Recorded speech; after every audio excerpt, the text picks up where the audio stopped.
Hi friends, my name is Angela and welcome to my YouTube channel. We are at the end of April and it's been a really good month for a number of reasons, including reading. I'm going to take you through the books I read in April, and I think I finished 6, maybe 5. I had one did not finish, which I'll go into as well and share with you. But first I wanted to share with you just a little bit about my month and some of my favorite things that have just made my month better. So of course at the start of April we had Easter, and in Australia we have a 4-day weekend for Easter. We get a public holiday on the Friday and on Easter Monday. And this Easter I had been unwell, and so my husband and I were in a unique position where we just kind of hung out at home for 4 days, which was really different, interesting. We hadn't done that for a while at Easter, but it was lovely, and we were able to just kind of stay in our own little bubble.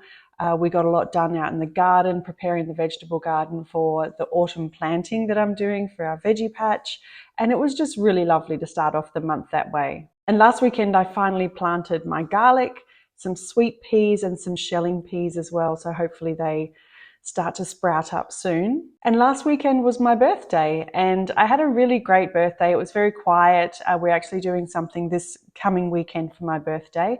But my birthday weekend kind of ended with my mum and I going to a concert in the city. And the concert was all about the music of the Carpenters, and in particular Karen Carpenter. And I love that music. It was something I really, really enjoyed listening to as a teenager. I mean, some of the songs are just so melancholy. It really did fit some of those teenage vibes. So now I want to share with you a few of my favorite things for the month. There's a couple of book things, but also I wanted to start off with a couple of non-book things. This is a little different. This is actually skincare. And I think I think there are a number of you who are at the same stage of life as me. You're over 40 and you've got all sorts of wonderful things happening with your body. And one of the things that I'm going through is my skin is just dry all the time. So I needed to invest in something, and I decided to try out this particular cream from Emma Lewisham, which is a New Zealand brand, and it promises to be 72-hour hydration. And I gave it a go. I bought it in January. It's a little bit of a splurge, but I found one pot lasted me for a couple of months, so I was okay with that, using it morning and night, and it is really, really good. It gives me exactly the amount of hydration I need. So if you have the budget, I highly recommend this one. It's not too expensive, but it is, I feel like it really does the job. So I'm really enjoying this one. Another item I bought at the same time, so in January, was Goop Glow by Goop. It's a chemical and a physical exfoliant. And the problem I found is my skin is dry, but it's quite sensitive. So I can't really use, we know physical exfoliants are not great, but chemical exfoliants, my skin is just too sensitive for a lot of the time. So, but this one it's kind of working for me. It's been a couple of months. I got this tiny little pot. It's only 15 mils in size, and I still have quite a bit of product left. Well, I've got a little bit of product left, probably quite a few uses still, but that's 2 months old and I'm using it maybe twice a week.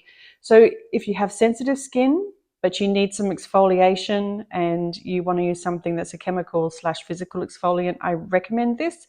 The instructions say to put it on and leave it for, massage it in and then leave it for 3 minutes. I don't do that because I'm very scared that it's going to be too much for my skin. I tend to just massage it in for 30 seconds and then maybe wait another 10 and then let it go and wash it off. And I'm really, really happy with it. So if you have thought about it, I'd say give it a go, and this little pot goes a long way. I decided to spoil myself with a few books that have been on my wish list with Slightly Foxed, which are a UK-based literary review publication. They publish something every quarter. I don't subscribe to their publications at all, but they do republished a number of books that were published decades ago. So the idea behind their magazine or their literary review is they reintroduce people to these books that were published a long time ago. So I bought 3 books, and the top of the list for me was this one, which was An Englishman's Commonplace Book by Roger Hudson. And the reason I got this was because I shared with you in my Bookish Edition Garden, my Bookish Chat Garden edition, that I had bought a proper Commonplace book. And I've really started using this. I've got a number of things in there already. And I wanted to get this particular book because I wanted to see some examples of what people put in them. Not to copy it, but to just understand the kind of things that should go in. And the introduction in here was worth its weight for me to get this particular book. It tells you that you should not seek out other commonplace books or anthologies to just transcribe things from there. It also says that you should avoid putting in proverbs and bumper stickers and things like that. So this is a little bit of what it kind of says. Start by filling the pages with any sentence or passage that particularly strikes you in your reading. Your newspapers, magazines are important as sources. Then there are conversations, broadcasts, overheard remarks. Variety, the unexpected are what you hope for, a bit of vulgarity and the ridiculous mixed in with the elevated. You should find pleasure in writing down passages. It should give you physical pleasure, and even use that expensive fountain pen that you've always wanted to. I really love that it kind of tells you, ration yourself. Like if you really do find a particular writer or poet or whatever it might be that you love, ration it down to the very, very great things that you want to put in your commonplace book. So it really was a great little summary for me, and I particularly liked that it said to put a little bit of vulgarity in there, because I have been coming across things like that. And one of the ones I came across was from Stanley Tucci. It was in his book Taste, and it's about Negronis, and it says, "It is said Negronis are like breasts. 1 is not enough, 2 is perfect, and 3 is just too many." So that was one of the things that I put in here. So I'm really enjoying filling this out. But this particular little book it's delightful. It really is delightful. I'm enjoying flipping through it. One of my favorite things that was in here was on drinking or on drinks. And it was a quote from Dean Martin that was, "Don't drink and drive. Do not even putt," which I thought was quite good. I may get a shirt from my husband that says that. But that was one of the books from Slightly Fox that I got. And then I got 2 other ones, which were Cider with Rosie and The Prince, the Showgirl and Me by Colin Clark. These are just such beautiful little editions. They're all cloth bound. On the inside, it actually tells you how many editions there are and which edition this is. And there's less than 200 editions left of Cider with Rosie. So Cider with Rosie by Laurie Lee is a book that I have started reading. I wanted to buy this because I knew I wanted to keep a hard copy. It's one of my mum's favorite books, and just for my own nostalgia, I knew I'd want to have one. So I brought this one, which is really lovely. And then The Prince, the Showgirl and Me by Colin Clark is a series of diary entries. You probably have heard of My Week with Marilyn, which was a book as well. This one was published in 1995, whereas My Week with Marilyn was published in 2000 and then turned into a movie, of course. And I really loved the movie, and I have read that book, but I haven't read this one. So this is the same period of Colin Clark's life. And so Colin Clark was an Oxford graduate. I think the film was done in 1956. And so he was an Oxford graduate, and he got a job as a gopher on Sir Laurence Olivier's next film, The Prince and the Showgirl, which was filmed in England. Of course, Marilyn Monroe was a key actor in it, but she was also a producer. It was her first movie through her own production house. So this is set over 6 months of filming, to my understanding, but it's all in diary entries. And as I'm into diary entries right now and that kind of information. So I wanted to get it. I think I probably wouldn't normally have gotten them because of the bright colors, but I think these are something that I'm going to really treasure for a long time, and they're beautiful. They each have little bookmarks or, the little ribbons in there. So I decided to get myself those as a little bit of a birthday present for myself. Okay, so now we're going to get into some books that I actually read. And I think there are 6 books plus one book I didn't finish. But one thing I did want to say is I'm not going to give any ratings anymore. I'm not going to give 5, 4, 3-star reviews. I just feel like I am not equipped for that. It's not for me. So I'm going to just tell you whether I like it, whether I don't, if I'd recommend it. And we're just going to kind of go that way. So I hope you understand. The first book that I read for the month was The Perfect Golden Circle by Benjamin Myers. I read a book by Benjamin Myers called The Offing in 2023, and it made my top 10 books of 2023. I loved it so much. So The Perfect Golden Circle was published in 2022, and it's set in the late 80s, and it's focusing on 2 men and their friendship. They're 2 guys they're very, very different. I don't know, you really wouldn't know how they became friends in the first place, and I don't even think that you would call them friends in the traditional sense. These two friends, over one very hot summer, go out under the cover of darkness and they create these crop circles in varying designs, and they create quite a stir in the countryside. You know, everyone thinks it's aliens and other people think it's all sorts of things. But so it's their little journey doing this. It's such a quiet little story. And at first I thought it was so quiet that I was having to slog my way through it. But then I started to realize that as I was reading it, I had a smile on my face. So I really did enjoy it. It was something really unexpected. As the summer progresses and they are pushing themselves harder and harder to make even more elaborate crop circles, you see their friendship deepen, and it's really warming. It's a really, I mean, I'm not a guy, but I think it's a great example of male friendship, about how men don't necessarily have to speak a whole lot in their friendships, whereas women might chat a little bit more. And it's also about art, you know, their effort and their passion for creating these crop circles and doing something different and bigger the next time, and not necessarily in terms of size, but the actual artistry of what they were doing. So I really enjoyed it. I thought it was a beautiful little story. I'd highly recommend it as a weekend read over the summer months. It's really lovely. The next book I read was The Jungle Book by Rudyard Kipling. And this was on my list of children's classics that I wanted to read this year. So I picked this one up and I really enjoyed it. I didn't realize that The Jungle Book is a series of stories, and it's not all about Mowgli, the man cub. There are stories about other characters, other animals, and Mowgli, I think, was only 3 or 4 chapters at the beginning. So I just wanted to read a little bit of a summary for you, just in case you were like me and you had no idea. So in the book is Tales of Mowgli, the boy raised by animals in the exotic jungles of India, Rikki Tikki Tavi, a courageous young mongoose who battles the sinister black cobra Nag, Tumai, the boy who works with elephants, and more will delight listeners both young and old. These classic stories brim with adventure and thrills as the lively characters fend off ferocious tigers and deadly snakes, slip through the jungle to watch elephants dance, and seek refuge from dangerous hunters. So in addition to Mowgli's story, which I did like, and it was a little hard to read at first because it does have a lot of these and thys and thous, just the language is a little bit tough. But my favorite story in here, I think, might have been the story of Rikki Tikki Tavi, which was the mongoose. And so this mongoose ends up living with these people, and there's 2 resident cobras in the garden who are trying that they are actually trying to kill the little boy and the parents who live in this house, and Rikki Tikki is there and he saves the day, and it's just a lot of fun. He's doing his mongoose thing, killing snakes. That's what they do.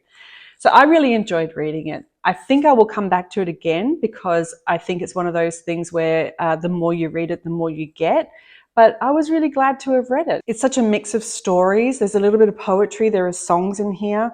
It was really lovely. I enjoyed reading The Jungle Book. Now, When I Sing Mountains Dance by Irene Solar, this was my DNF. I did not finish it. I could not finish it, but that's not to say I want to pick it up again in the future. This book was just, I think it was too experimental for me. It's described as polyphonic, so there's so many voices, and it was published in 2019 and it's been translated from Catalan. I think it was first translated from Catalan to Spanish and then also to English. But it's such a unique story. I really did try, and I just could not finish it for a number of reasons. But before I tell you the reasons, I wanted to just tell you what the story is about. Near a village high in the Pyrenees, Dominic wanders across a ridge, fancying himself more a poet than a farmer, to reel off his verses over the side of a mountain. He gathers black chanterelles, attends to a troubled cow, and then storms swell, full of electrifying power. Reckless, gleeful, they release their bolts of lightning, one of which strikes Dominic and he dies. The ghosts of 17th century witches gather around him, taking up the chanterelles he harvested before going their merry ways. When I Sing Mountains Dance is a giddy paean to the land and all its interconnectedness, and in it Solar finds a distinct voice for each extraordinary consciousness. The lightning bolts, roe deer, mountains, the ghosts of the Civil War, Dominic's widow, and later her grown children, as well as one of his children's lovers and their long-buried secrets and their hidden pain.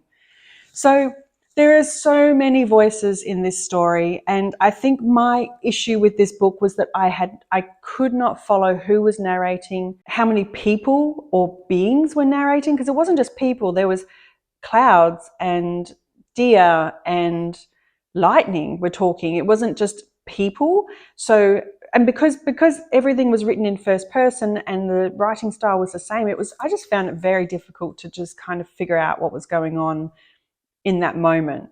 And I think that's part of the beauty of this book is its writing style. It is very lyrical and poetic, and if you're driven by that sort of thing in a story, you'll enjoy it. But I just found it hard to connect the dots, and so I felt like I was floundering quite a bit while reading it. But even though the writing was so descriptive and beautiful, it was just a bit too fragmented for me, so I didn't finish it.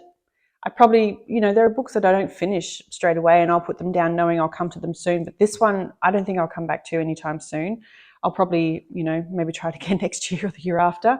It was just a bit too fragmented for me. So that's why I didn't finish that one. The next book I read was Evergreen by Lydia Millen. It was exactly what I wanted to read as I was transitioning from summer to autumn here in Australia. This was first published in 2023, so it was only just last year, and it was an easy, breezy, light read, but don't feel like it's just on the surface. It's not superficial at all. There's a lot of great information in here, and this is a little bit of a summary of what to expect. Inspired by the wisdom of the natural world, Evergreen is the essential guide for anyone who is looking to unearth their inner strength and bring more joy and contentment into their everyday. Drawing on the journey Lydia embarked on to rebuild her life after hitting a personal rock bottom, season by season, Evergreen offers practical advice and ideas that will inspire you to reconnect with nature and follow what you truly desire deep down and channel your inner strength throughout life's inevitable ebbs and flows. Evergreen will take you by the hand and empower you with the tools to pursue your own version of an evergreen life in the days and months ahead. I found the writing lovely. I really did enjoy the writing. It was so easy to read. It was not a struggle at all. The nature writing was beautiful. It took me to the English countryside. It was just so descriptive. And I guess the best review I could give for this is that I felt my pulse slow as I read this. It just made me calmer. I really enjoyed the analogies of seasonal change and our change in our lives. So I recommend it, especially if you're a nature lover. I think it's a great one, and it's something I'll probably come back to and maybe pick up at the start of each season in the future. The next book I read was Hester by Laurie Lico Albanese, and this was the perfect palate cleanser. I felt like in the middle of the month I got into a bit of a slump. I had a number of books on the go and I didn't want to pick up any of them. And that was around the time I did that 6 books soon video where I mentioned that as a mood reader, the problem is that you pick up a book and you're into it and then your mood changes and you need another book. So this was a great palate cleanser. It's a historical fiction at its finest, and it really helped me just get over that little bit of a hump in the middle of the month. So this was published in 2022, and it's interesting in the sense that it is a retelling of The Scarlet Letter by Nathaniel Hawthorne. And Hester refers to Hester Prynne, who was a character in that book. I have not read The Scarlet Letter. I do know the basic plot of it, but I have not read it. So I think if you had read it, you'd probably get something a little more different out of this than what I did. But Hester really gives you a bit of a retelling, or not so much a retelling, but almost a backstory that you didn't have in The Scarlet Letter. And it follows the story of Isabel Gamble, who leaves her native Scotland with her husband, and they make their way to America and to Salem in particular. Isabel has a unique talent of, she has a condition called synesthesia, which is where you see or hear, you can see colours when you hear sounds, and she sees colours when she reads words or she hears words. And at the time, it was a talent that her mother discouraged her from sharing because it could well be seen as a trait of witchcraft. And this was definitely a time where a number of people were targeted for witchcraft. Isabel's grandmother, in fact, escaped the gallows, having been found guilty of witchcraft. You see that the witch trials in Salem, even though they were a number of years ago, they are still very much in the forefront of people's mind. People are still very scared of people that might be exhibiting traits of witchcraft or witches. And Isabel just kind of grapples with her family history. We have little stories, flashbacks here and there to her grandmother's story when she escaped having been found guilty of witchcraft.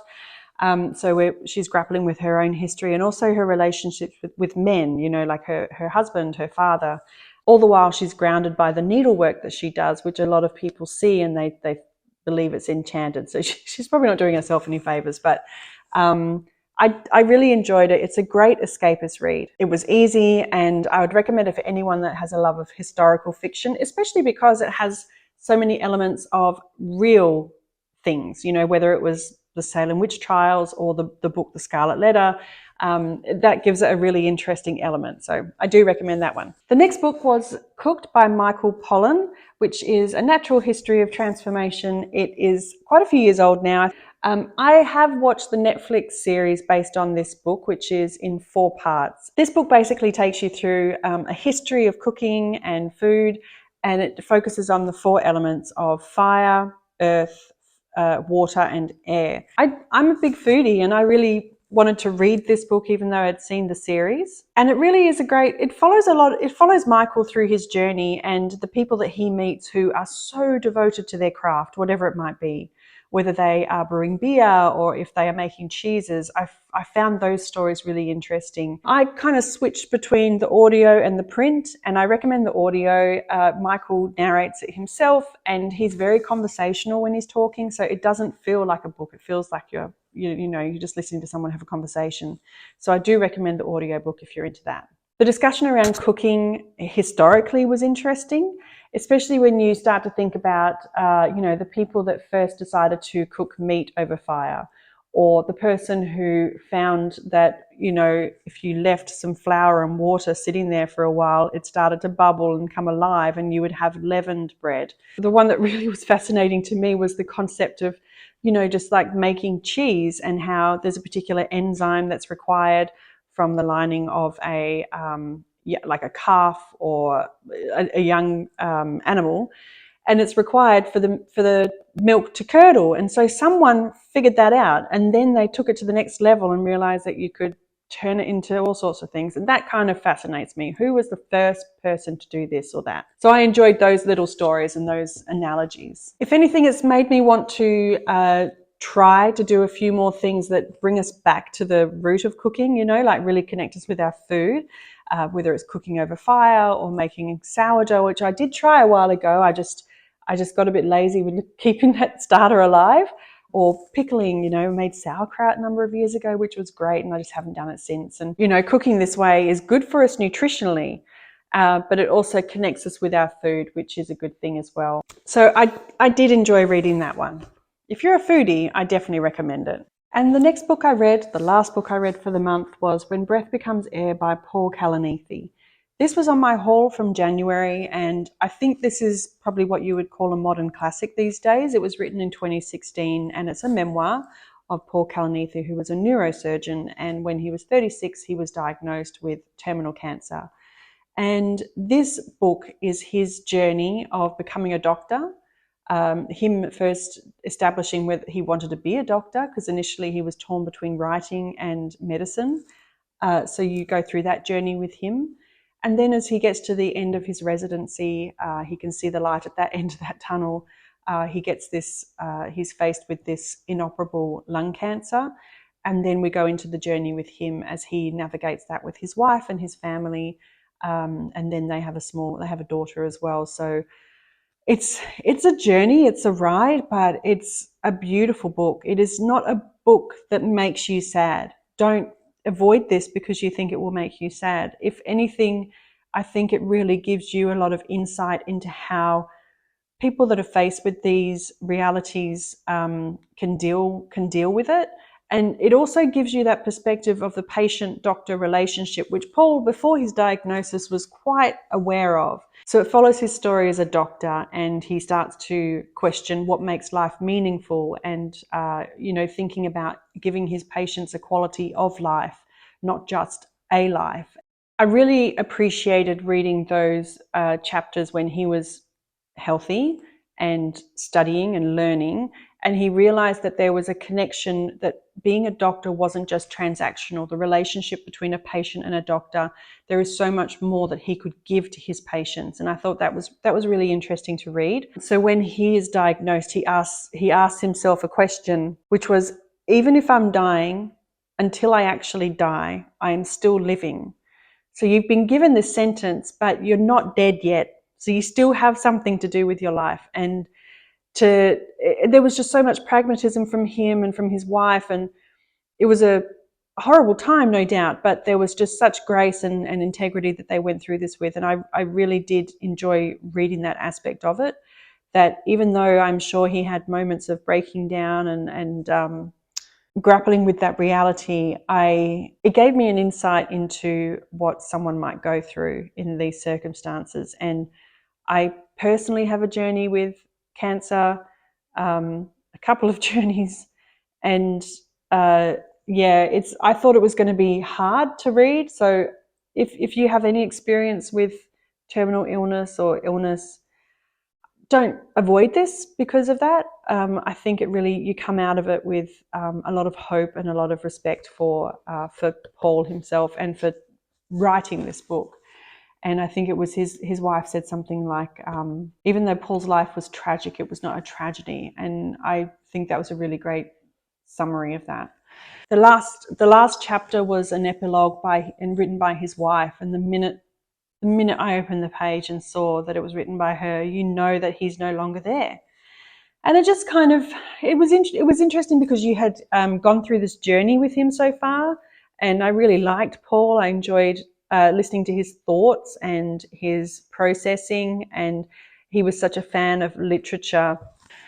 So I recommend it. It's sure, the subject matter is very difficult, but it is not sad. It is not depressing. It is heartbreaking, but it's also heartwarming at the same time. So I'm glad I read this one. And that's it.